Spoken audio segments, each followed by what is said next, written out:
நம்பிக்கை நம்பிக்கைக்கு ஒரு எக்ஸ்பெரிமெண்ட் பண்ணியிருக்காங்க. 1950s வந்து கர்ட் ரிச்சர் ஒரு எக்ஸ்பெரிமெண்ட் பண்ணியிருக்காரு. அதை நான் ரொம்ப ஷார்ட்டாக சொல்லிடுறேன். அவர் கொஞ்சம் எலிங்களை எடுத்து பக்கெட்டுக்குள்ளே நீந்த விட்டார். அது அப்ராக்சிமேட்டாக ஒரு 15 நிமிஷம் நீந்தியது.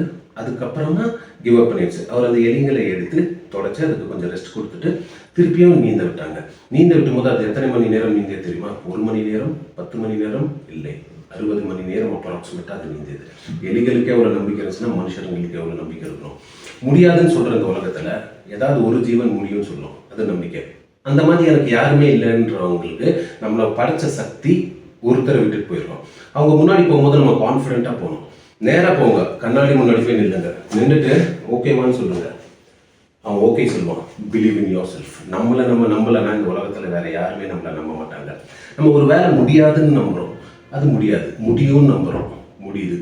எது மேலே நம்பிக்கை வைக்கிறோன்றது இம்பார்ட்டன்ட். நாம் நடக்கும் பாதைகள் கற்களும் முட்களும் கல்களும் மலைகளும் நிறைந்தது. நம்மளுடைய காலனின்னு சொன்னது நம்மளுடைய நம்பிக்கையை கரெக்டாக வச்சுக்கிட்டோன்னா நம்மளோட லட்சியத்தை அடையக்கூடியது அடுத்த படியாக இருக்கலாம். இன்னும் சில படிகளிலும் நாம் அடையலாம். நம்பிக்கை தானே வாழ்க்கை. நம்புவோம், ஜெயிப்போம்.